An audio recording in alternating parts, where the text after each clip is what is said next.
So hello केटा होइन म चाहिँ तिमीहरूको सुमन्दा नि आजको चाहिँ हाम्रो टपिक छ क्लास 11 को प्रोजेक्टाइल मोसन। यो क्लास 11 मा one of the most important derivation हो र यसबाट क्वेसन जहिले सोध्छ। क्वेसन टुक्राएर सोधिदिन सक्छ हैन, ओरिजिनल रेन्ज निकाल भन्न सक्छ, म्याक्सिमम हाइट निकाल भन्न सक्छ, डिफ्रेन्ट टर्महरू सोधिदिन सक्छ यसको लागि।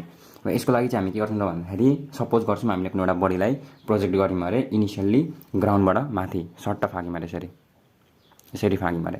अब यसले प्याराबोलिक पाथ फलो गर्छ भनेर हामीलाई देखिरहेको छु यहाँनिर। तर अब यसलाई एक्ज्याक्टली प्याराबोलिक पाथ पनि प्रुभ गर भनेर भनिदिन्छ एक्जाममा। अब त्यति बेला यसलाई कसरी गर्ने त्यो बुझौँ। अब सबैभन्दा सुरुमा हाम्रो कन्सिडरेसनहरू के हुन्छ त भन्दाखेरि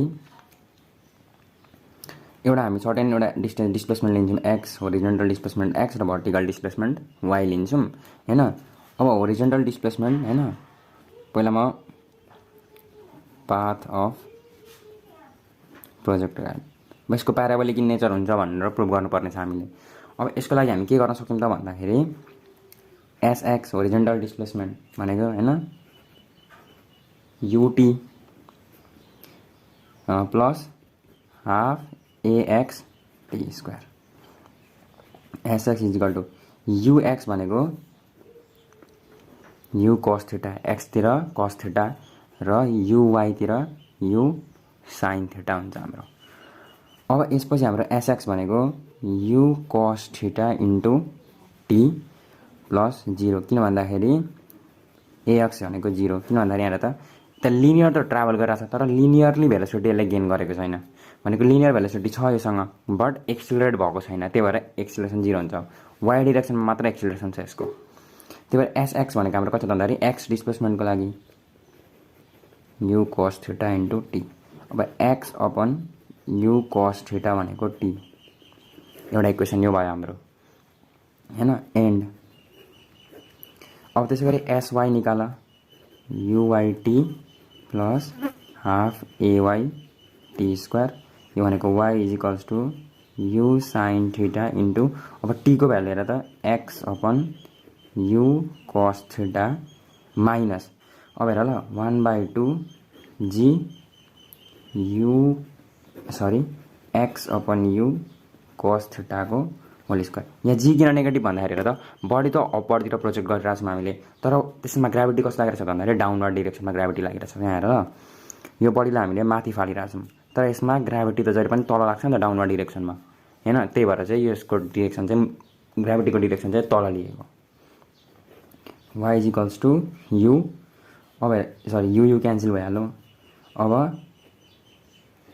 x tan theta minus 1/2 g x square upon u square cos square theta. अब यहाँ हेर त y is equals to x tan theta plus यहाँ हेर ल minus 1 into g upon 2 u square cos square theta x square. अब यो equation 1 हो, यो हाम्रो रिक्वायर्ड इक्वेसन हो। यो इक्वेसन चाहिँ के को फर्ममा छ त भन्दाखेरि a x plus b a x square plus b x plus c is equals to 0 को फर्ममा छ। यहाँ रे एएक्स स्क्वायर बीएक्स र सी। अब सी अहिले नेगेटिभ छ के फरक पर्न। अब hence the path of the projectile अथवा projected body is parabolic in nature. अब यहाँ यति भयो प्रोजेक्टाइल मोसनको डेरिभेसन मात्र, डेरिभेसन भन्न आएछ। यो मेन सबैभन्दा सुरुमा प्रुभ गर्नुपर्छ अनि यति प्रुभ गरिसकिसकेपछि मात्र हामीले के प्रुभ गर्न पाउँछौँ त भन्दाखेरि अरू चिजहरू प्रुभ गर्न पाउँछौँ। नभए डाइरेक्ट एकैचोटि यो प्रुभ गर्न थाल्यो भने मिल्दैन। अब यो पाथलाई मैले देखाएँ। अब यहाँ त इनिसियली हामीले थीटा एङ्गलमा कुनै एउटा बडीलाई प्रोजेक्ट गऱ्यौँ यु भेलोसिटीले इनिसियल भेलोसिटीले। अब त्यसको कम्पोनेन्टलाई हामीले रिजल्भ गर्दाखेरि चाहिँ हामीले एक्सतिर र वाइतिरको त्यसको भेलोसिटी पत्ता लगायौँ अरे। अब यहाँ मैले एउटा सर्टेन पोइन्ट लिएँ, कुनै एउटा पोइन्ट लिएँ, यो पोइन्टमा मैले भी भेलोसिटीलाई उयो गरेँ भनेपछि भी भेलोसिटी लिएँ अरे सर्टेन टाइम पछि। त्यसो भने यसको मैले अब यसलाई पनि रिजल्भ गर्दाखेरि भिएक्स र भिवाईमा यसरी रिजल्भ गर्न सक्छु। अब यसको लागि डिफ्रेन्ट पार्टहरू हुन्छ। जस्तै म टाइम अफ फ्लाइटको डेरिभेसन गर्छु ल। अब टाइम अफ फ्लाइट हेर्नुलाई यसको लागि अब टाइम अफ फ्लाइटको लागि हामी हेरौँ।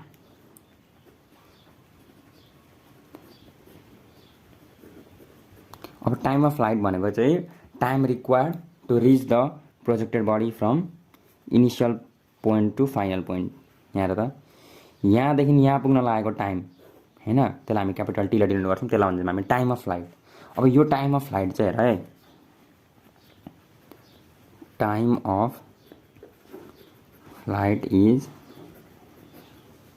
Independent of vertical displacement. त्यसो भने हाम्रो एसवाई भनेको युवाई टाइम पिरियड भनेको total time plus 1/2 a y t square. अब एसवाई भनेको हाम्रो के छ त, इन्डिपेन्डेन्ट भनेपछि टाइम अफ फ्लाइट भनेको इनिसियल र फाइनल पोइन्टमा मात्र डिपेन्ड गरेर छ। भर्टिकल डिस्प्लेसमेन्टमा हामीसँग यसको केही मतलबै छैन, कति डिस्प्लेसमेन्ट छ, 0 डिस्प्लेसमेन्ट छ टाइम अफ फ्लाइटको लागि। त्यसो भने यो भनेको u sine theta into t minus 1/2 g t square हो कि 1/2 जी टी स्क्वायर। अब यहाँ त एउटा टी कमन आउँछ, 0 equals to t u sine theta minus 1/2 g t. अब त्यसो भने यो त 0 भइहाल्यो, यसलाई यता ल्याउँदाखेरि के हुन्छ भन्दाखेरि u sine theta equals to 1/2 GT.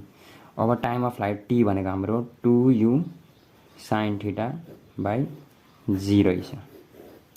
Time of flight भनेको हाम्रो 2u साइन थीटा बाई जी रहेछ। टाइम अफ फ्लाइट चाहिँ भर्टिकल डिस्प्लेसमेन्टको इन्डिपेन्डेन्ट हुन्छ भनेर कुरा अलिकति हामीले याद राख्नुपर्छ।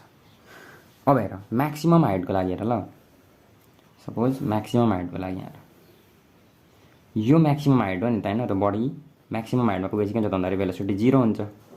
कुनै पनि बडीलाई तिमीले सर्टेन डिस्प्लेसमेन्टमा फुत्त फाल्दियौ भने त्यो सर्टेन एउटा म्याक्सिमम पोइन्टमा पुग्छ अनि त्यसपछि त्यहाँबाट त्यो झर्छ। त्यो म्याक्सिमम पोइन्टमा पुग्दाखेरि चाहिँ त्यसको भेलोसिटी के हुन्छ त भन्दाखेरि 0 हुन्छ। अब यहाँ हेर, for maximum height vy square minus uy square is equals to 2ays। अब यो डिस्प्लेसमेन्ट भनेको चाहिँ म्याक्सिमम हाइटको डिस्प्लेसमेन्ट हुन्छ। अब vy त 0 छ, माइनस u साइन थीटाको स्क्वायर इज। अब हेर म्याक्सिमम हाइटको लागि हाम्रो vy square minus uy square भनेको 2asy। अब यो vy स्क्वायर त म्याक्सिमम हाइटमा के हुन्छ त 0 हुन्छ हाम्रो भेलोसिटी। अब त्यो 0 हुन्छ भनेपछि हामीसँग के हुन्छ त भन्दाखेरि एक्सिलरेसन के छ त भन्दाखेरि हाम्रो माइनस जी भनेको तलपट्टि छ र साथसाथै हाम्रो के छ त भन्दाखेरि अब एसवाई भनेको जुन यो भर्टिकल डिस्प्लेसमेन्ट छ, यही भर्टिकल डिस्प्लेसमेन्ट चाहिँ म्याक्सिमम हाइटमा हुन्छ। यहाँनिर यो पोइन्टलाई भन्छौँ हामी एच म्याक्स, ग्राउन्डदेखि यो लेभलको लागि भन्छौँ एच म्याक्स। अब यसपछि हाम्रो छ टाइम अफ फ्लाइट। म टाइम अफ फ्लाइट पनि साइडमा गरिदिइहाल्छु, त्यसपछि यसको पुरै कन्सेप्टहरू क्लियर हुन्छ। सरी टाइम अफ फ्लाइट होइन, horizontal range. Horizontal range, horizontal range भनेको चाहिँ के हो त भन्दाखेरि क्यापिटल आरले हामी डिनोट गर्छौँ यसलाई। अब इनिसियल पोइन्टदेखि फाइनल पोइन्ट पुग्दाखेरि कति डिस्प्लेसमेन्ट लियो त हैन, त्यसलाई भन्छौँ हामी होरिजेन्टल रेन्ज क्यापिटल आर। अब होरिजेन्टल रेन्ज आर भनेको हामीले के छ त भन्दाखेरि भेलोसिटी भनेको डी/टी हो हैन, भी भनेको डी/टी हो। अब भेलोसिटी भी इन्टु टी भनेको हाम्रो डी आउँछ, यो भनेको हाम्रो डिस्प्लेसमेन्ट रहेछ। त्यसैले मैले डिस्प्लेसमेन्टको ठाउँमा आर लेखेँ अनि भेलोसिटी भीको ठाउँमा हाम्रो के छ भन्दाखेरि लिनियर भेलोसिटी छ। लिनियर भेलोसिटी कस्तो भन्दाखेरि युएक्स छ, युएक्स अनि इन्टु यो पोइन्टदेखि हेरेर 0 देखि टाइम पिरियड टी हुँदाखेरि। अब यहाँ त टाइम, अब यो टाइम टेकन टीको ठाउँमा हाम्रो 0 देखि टाइम पिरियड टी हुन्जेलसम्ममा हाम्रो टोटल टाइम पिरियड टीको ठाउँमा हामी क्यापिटल टीले डिनोट गर्न सक्छौँ।